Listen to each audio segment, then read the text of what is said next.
이스라엘의 장자 루벤의 아들들에게서 난 자를 그들의 종족과 조상의 가문에 따라 20세 이상으로 싸움에 나갈 만한 각 남자를 그 명수대로 다 계수하니 루벤 지파에서 계수된 자는 46,500명이었더라. 시므온의 아들들에게서 난 자를 그들의 종족과 조상의 가문에 따라 20세 이상으로 싸움에 나갈 만한 각 남자를 그 명수대로 다 계수하니 시므온 지파에서 계수된 자는 59,300명이었더라.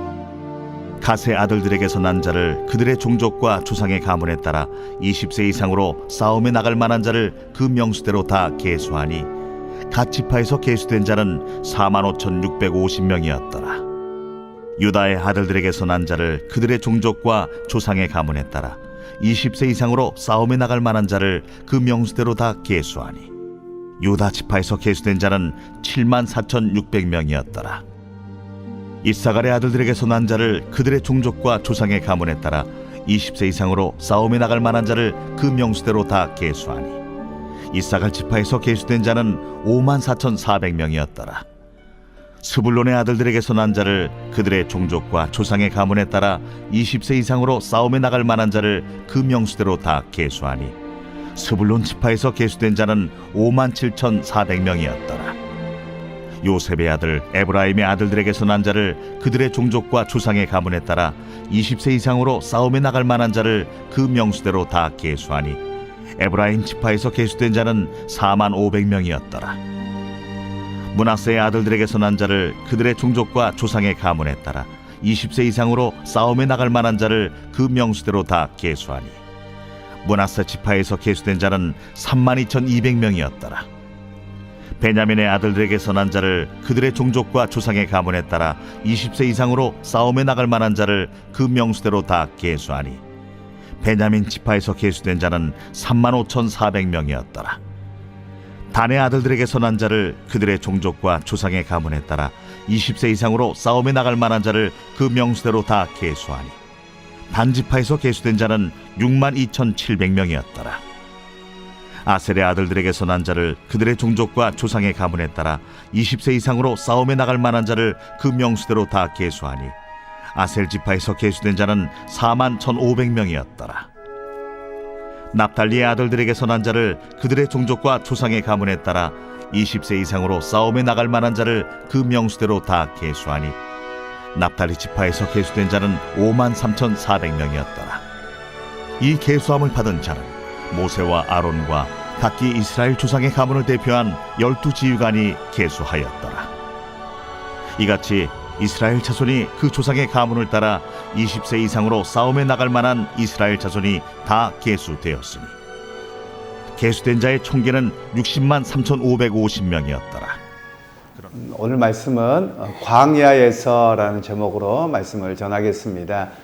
오늘 우리가 민수기에 대한 이해를 좀 하실 필요가 있겠는데요. 민수기의 말씀은 말 그대로 백성들의 숫자를 세하렸다 해서 민수기 이렇게 제목이 붙어 있기는 합니다. 그런데 성경을 부르는 그 제목이 나라마다 조금 차이가 나기는 합니다. 우리가 민수기라고 불렀던 이유는 영어를 번역해서 영어는 넘버스 해가지고 숫자들 이렇게 되어 있습니다. 그래서 영어를 그대로 가지고 온 것이고요. 또 독일어 성경을 보면 모세 1, 2, 3, 4, 5 해가지고 모세 그래 네 번째 이렇게 되어져 있습니다. 그런데 히브리어에는 어떻게 되어져 있냐면 바로 광야에서 이렇게 시작되어져 있습니다. 그러니까 광야에서라는 말은 처음에 그 히브리어로 되어져 있는 성경에는 무조건 그 창세기 그러면 태초에 이렇게 해서 첫 단어를 가지고 그 성경의 제목을 잡습니다. 그런 의미에서 이 본문이 왜 이렇게 계수하고 있는가에 대한 이해를 좀 할 필요가 있는데요. 하나님께서 숫자를 몰라서 그러시는 것이 아니라 이들이 광야에서 이제 하나님의 군대로 살아가야 되는데 하나님 나라요 하나님 군대로 살아갈 때 그들의 숫자가 얼마가 되는가를 파악할 필요가 있었고요. 또 그들이 이제 이 숫자를 파악하는 그 시점이 언제냐면 그들이 모압 평원에서 이제 가나안 땅에 들어가기 직전 요단강 입구까지 가는 그런 상황입니다. 그래서 이들에게 이제 약속의 땅에 들어가서 전쟁을 해야 되는데 그 가운데서 전쟁에 나갈 만한 자가 얼마나 되는지에 대한 파악이 필요한 내용들입니다. 그리고 또 한 가지의 메시지가 무엇이냐면 하나님께서 아브라함에게 약속하셨던 약속이 이렇게까지 성취되었다라는 것을 보여줍니다.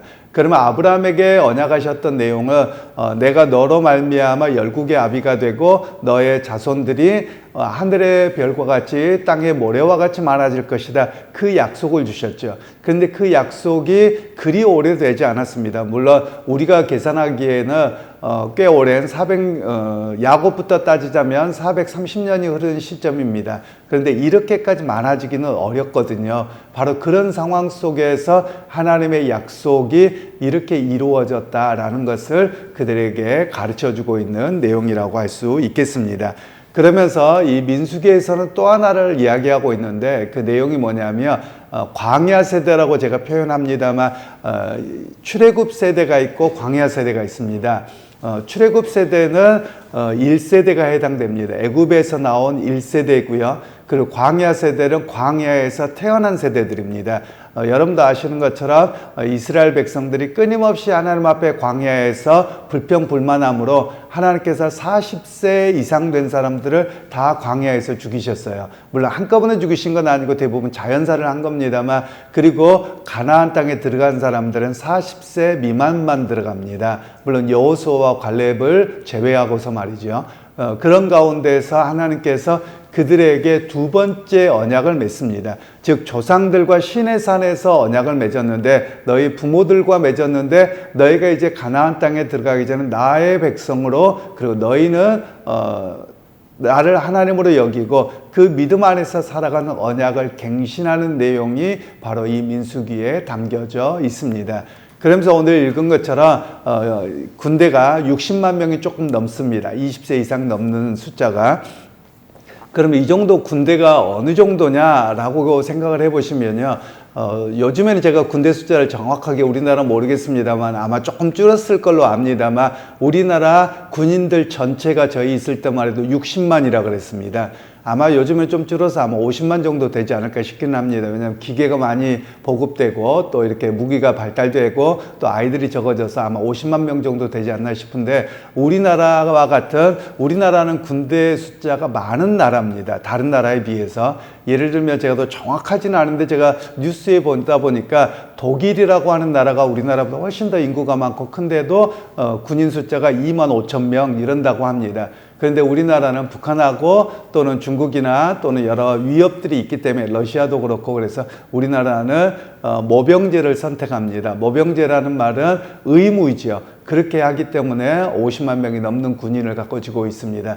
그러니까 마치 이스라엘 백성들의 숫자는 많이 따지면 전체가 한 200만 명 정도 된다고 그렇게 계산을 합니다. 그러면 200만 명 중에 60만 명의 군인이면 엄청난 대군이죠. 바로 그것을 통해서 이제 하나님의 나라의 군대로 서게 되는 그런 상황이 되어질 것입니다. 그런데 하나님 나라의 군대의 모습은 좀 특이한 점이 있습니다. 일반적으로 군대를 이렇게 이제 남자분들은 군대를 갔다 오셔도 좀 아시겠습니다만, 군대에 사람 숫자를 다 세아리고 그럴 때 보통 열병식 또는 뭐 사열이라고 하는 것을 합니다. 열병식이라고 하는 것은 여러분들 북한 뉴스 보면 그 국군의 날이나 뭐 이럴 때 보면 이렇게 무기나 이런 것들을 쭉 이렇게 도로를 행진하죠. 우리나라도 10월 1일 날 국군의 날 하는 것과 같습니다. 그러면 그때 신형 무기와 이런 것들을 굉장히 많이 드러냅니다. 그리고 실제로 우리가 그 군대에서 훈련을 받잖아요. 예를 들면 큰 훈련, 뭐 대대훈련, 연대훈련, 사단훈련 또는 미국하고 같이 하는 훈련, 그러면 그냥 나가는 게 아닙니다. 이들이 군비 정비를 다 합니다. 뭐 기름치고 조이고 다 자기가 가지고 있는 개인 화기라고 합니다만 총이라고 하죠. 이런 것들, 또 자기가 가지고 가야 될 뭐 옷, 이런 것들을 전부 다 점검합니다. 그래서 어찌 보면 제가 타구는 잘 모르겠습니다만, 제가 해병대에 있을 때 보니까 저희가 훈련을,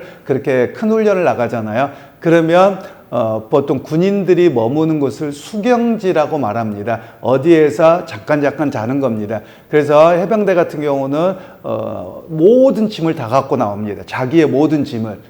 그러니까 여기에 못 돌아올 수도 있고 거기에서 살다가 뭐 거기서 텐트 치고 잠깐 있다 끝날 수도 있다 뭐 이래서 모든 짐을 다 가지고 나옵니다. 그래서 그 짐이 군대에서 이렇게 보급을 주는 건데 그거 하나하나 다 있는지 없는지를 체크합니다. 몇 개 있어야 됩니다. 없으면 그 문제가 크게 됩니다. 그렇게 해서 모든 걸 다 점검합니다. 그리고 뭐 총알이나 뭐나 이런 것들 모든 것들을 다 점검해서 제대로 기능이 작동하는지 이런 것들을 다 하는 것이 일반적입니다. 그리고 계산을 하는 것이죠. 전쟁에 나가서 어떻게 할 거냐 이런 계산들을 하는 것이 일반적으로 사열이라고 이야기를 합니다. 그래서 이런 군대의 계수를 통해서 어떤 전쟁에 나갈 만하고 어떻게 사기를 진작해서 이겨낼 것인가 이런 것들을 하는 것이 일반적입니다. 그런데 오늘 성경에서 이 군인들의 숫자를 헤아리는데 그냥 사람 숫자만 헤아리는 겁니다.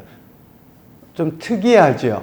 즉 그래서 하나님 나라의 군대로는 어떻게 하느냐, 이들은 무기가 중요하지 않다는 겁니다. 사실 무기도 없었습니다. 왜냐하면 이들이 애굽에서 나올 때 갑작스럽게 나왔기 때문에 무기로 쓸만한 게 아무것도 없습니다. 그리고 이때로 따지면 아마도 청동기 시대에 해당됩니다. 제대로 된 철기도 없는 거예요. 그러니까 뭐 전혀 싸울 만한 게 없는 것이죠.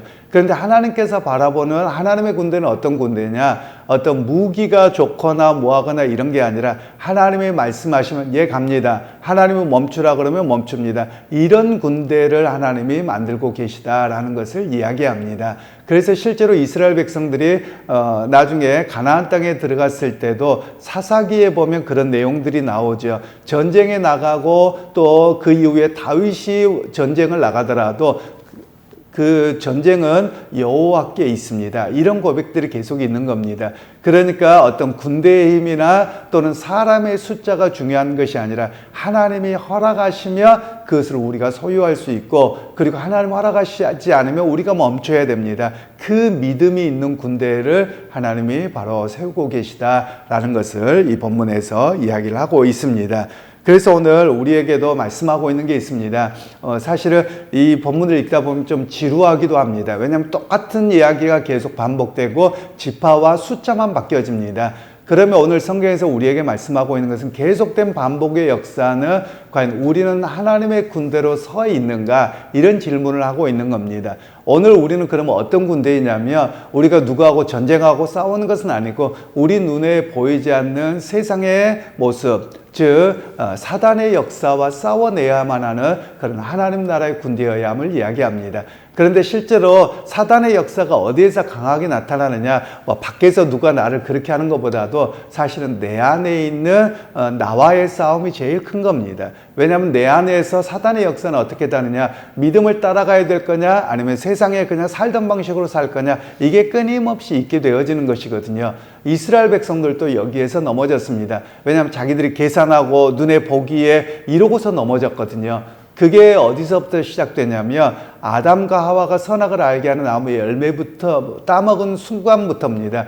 그러니까 그들이 어떻게 합니까? 하와가 보기에 먹음직도 하고 보암직도 하고 좋아 보이는 거예요. 이게 자기의 판단이거든요. 하나님께서 따먹지 말라 그러면 안 따먹으면 되는 거고, 하나님이 가라 그러면 가고 멈추라 하면 멈추는 그것이 필요한데, 이때부터 자기 생각이 들어가기 시작하는 겁니다. 그리고 외적인 환경을 보기 시작한 겁니다. 그리고 자기가 판단해서 그런 죄를 짓는 것을 행하게 되어지는 것이죠. 바로 그런 측면에서 하나님께서 당신의 군대로 부르셨다는 말은 오늘 우리에게도 마찬가지입니다. 하나님이 말씀하시면 갑니다. 하나님 뜻대로 하겠습니다. 이런 군대가 되기를 원하시는 것이죠. 즉 내가 판단하고 내가 결정하는 것이 아니라 하나님이 주시겠다고 하면 믿습니다. 이렇게 믿음의 군대를 삼고자 바로 이스라엘 백성을 부르셨고, 오늘 우리 역시 마찬가지라고 하는 것이죠. 그래서 오늘 우리가 세상에 살아갈 때 우리가 무슨 누구하고 크게 싸우기보다도 오히려 내 안에 역사하고 세상에 주는 메시지들이 있죠. 어찌 보면 세상의 공중의 권세 잡은 자인 사단이 우리를 계속 속입니다. 왜냐하면 이렇게 하면 큰일 날 것 같고 저렇게 하면 큰일 날 것 같고 우리에게 계속 그런 세상적인 판단을 하게 만듭니다. 그러나 믿음의 사람은 하나님의 말씀을 들어야 됩니다. 그리고 하나님 말씀에 귀를 기울이고 그 말씀 따라 살아가야 된다라는 것입니다. 제가 자주 말씀드린 것처럼 출애굽기뿐만 아니라 계속해서 성경은 미래에 대한, 현실에 대한 이걸 보게 하는 게 아닙니다. 오히려 과거에 인도하셨던 하나님의 역사를 바라보고 그 은혜에 감사하고, 또 때로는 우리가 실수로 넘어졌던 게 무엇인가를 거울 삼아서 오늘 또 하나님의 인도하심을 기대하고 살아갑니다. 이것이 바로 이스라엘 백성들과 우리에게 주셨던 하나님 나라요, 하나님 백성이요, 하나님 군대로 부르셨다는 사실입니다. 그러게 여러분, 오늘 하루를 살아가실 때 그렇습니다. 어제까지 지키셨던 하나님이 오늘 또 지키실 것입니다. 그러게 여러분, 앞으로 닥칠 것에 대한 두려움과 걱정은 오히려 사단이 주는 세상의 사고관과 생각이 더 가까운 것이고요. 오히려 하나님이 주신 것은 은혜로 살았기에 또 은혜로 살 줄을 압니다. 이런 고백으로 살아가게 하시는 것입니다. 그러게 여러분, 오늘 하루를 살아가실 때도 나는 누구입니까? 하나님 나라의 백성입니다. 또 하나님 나라입니다. 하나님의 군대입니다. 이 고백 속에서 오늘 또 승리하는 여러분 모두가 되시기를 주님의 이름으로 축원합니다. 하나님, 오늘 또 광야에서 이스라엘 백성들을 계수하시면서 그들이 가진 것은 아무것도 없고 사람밖에 없지만 오히려 그들로 하여금 하나님의 말씀을 따라가게 하는 하나님의 군대로 삼으셨습니다. 하나님, 오늘 우리도 예수 그리스도 안에서 하나님의 군대로 삼으셨사오니 세상에 보이는 것으로 넘어지지 않게 하시고, 또 세상의 생각과 내 안에 드는 두려움과 걱정에 무너지지 않도록 말씀을 따라 또 지나간 세월 속에서 인도하셨던 하나님의 역사를 기대하며 오늘 또 승리하는 모두가 되게 하옵소서. 예수님의 이름으로 기도하옵나이다. 아멘. 믿는 사람들은 주의 군사리 앞서가신 주를 따라갑시다. 우리 대장 예수 길을 들고서 적전하는 곳에 가신 것 보라. 믿는 사람들은 주의 군사리 앞서가신 주를 따라갑시다.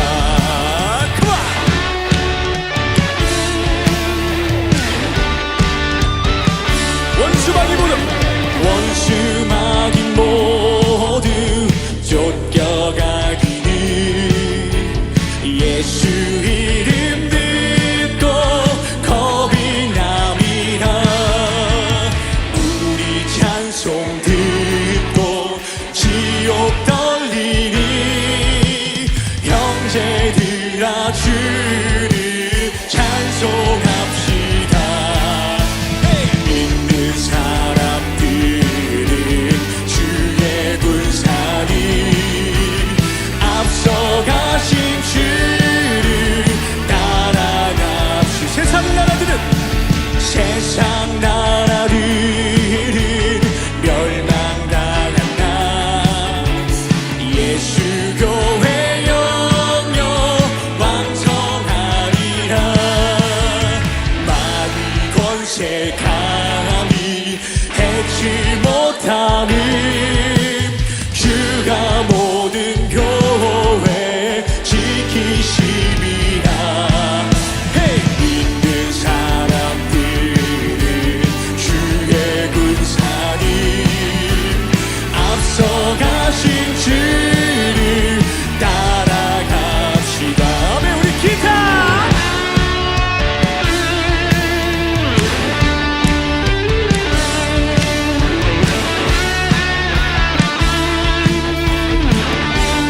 우리 대장 되신 예수 그리스도를 따라가는 그 모든 믿는 자들에게 소망합니다. 할렐루야.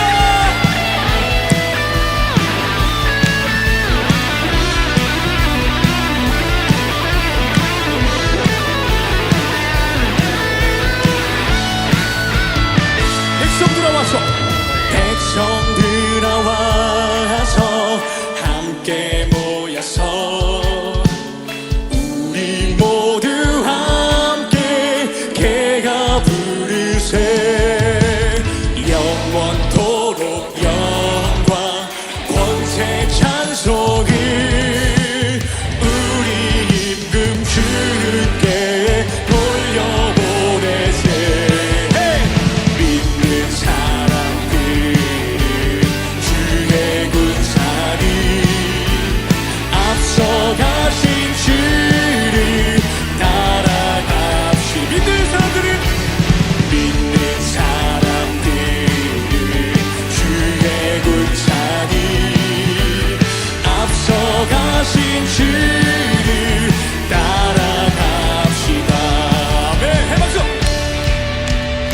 정말 믿는 군사십니까?